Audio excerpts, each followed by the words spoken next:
When you think about the amount of money that you've paid into the Social Security system through all your years of work, between you and your employer, it's 12.4% coming out of your paycheck. And I'm going to tell you something, that number, the amount that you've paid in some cases can make your 401k look like chump change. But today I want to talk to you about why you cannot just rely solely on that Social Security only. And I want to show you today how the most successful retirees blend in their Social Security income with other assets to ensure true success in retirement. Keep it right here.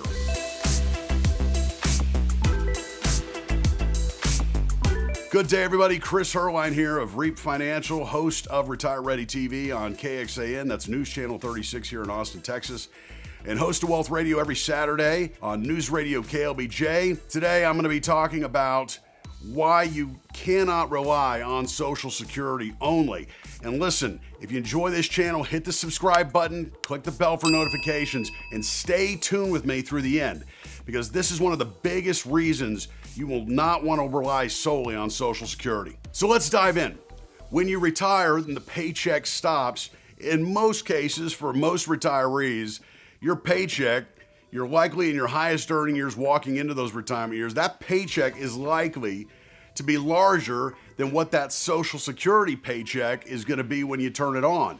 Social Security is not designed to replace your W-2 income, and there's maximums on how much you can actually get out, how much your benefit will be, and it's based on the years you paid in, how much you paid in.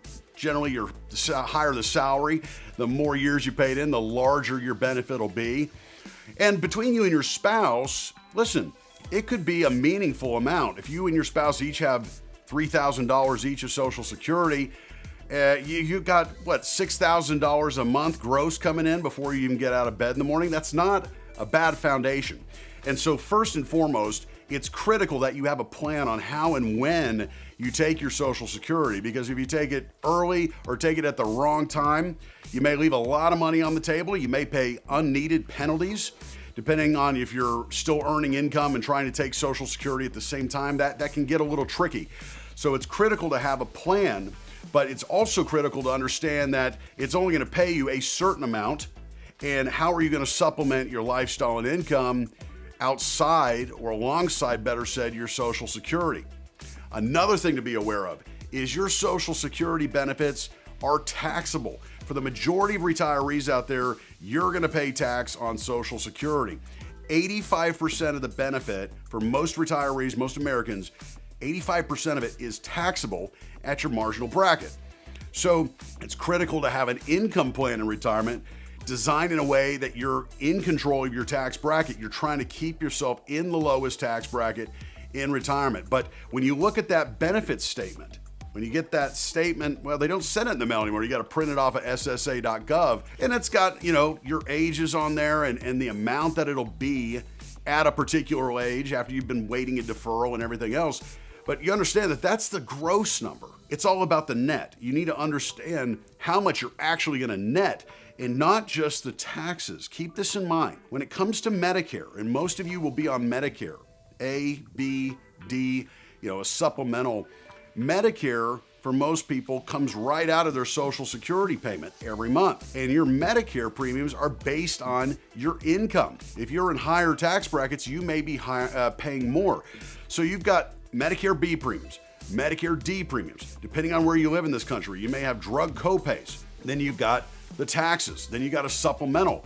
And so for a lot of people, that can add up to thousands of dollars a year, meaning you're not going to see anywhere near the amount of money that's on that Social Security statement. So it's critical that you really get a plan together and some forecasting together on when is the best time to pull it out, but what is the net that you can count on every month after everything's all said and done. I want to take a quick question here from Eric Holloman 5148, and you can submit your questions in the comments section. I'll get to those in other videos. But Eric Holman asked, being on Social Security disability, what is the most I can earn if I'm back in the workplace? So Social Security disability, the parameters are different around that. And if you're a non-blind person, here in 2025, the limit starts at about $1,600 and change per month. And then if you're a blind individual, the amount is up to about $2,700 a month here in 2025. So it's not a lot, and they will start docking you pretty quick. That is one of those things that a lot of times people get on Social Security disability, something happens, and then they're trying to get employed again. They go back into the workplace, and then those benefits get cut. So just be aware of that, and also understand that that amount goes up through the years as it's indexed for inflation. So good question there. So let's get back to why you don't want to rely solely on your Social Security benefit. And another reason is your most important number in your retirement plan is your budget. It's how much we got to pull out every single month to maintain your standard of living.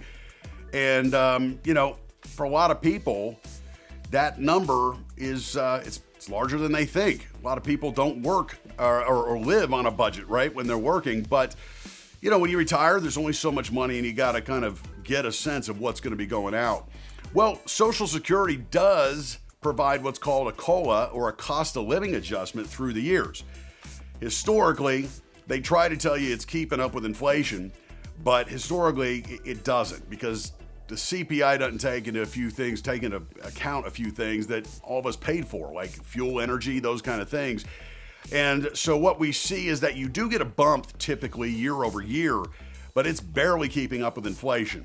And so you need to make sure your wealth, your assets are growing at a pace that you're outperforming inflation, outpacing this inflation as you're drawing down on your portfolio. Another reason you don't want to rely solely is Social Security doesn't cover health care or long-term care. It's not like when you get to a point where you need long-term care, nursing home care, home health care, that you get a bump or an increase in your benefits. That's not the case. And also be aware that Medicare typically is not going to cover a long-term care facility either.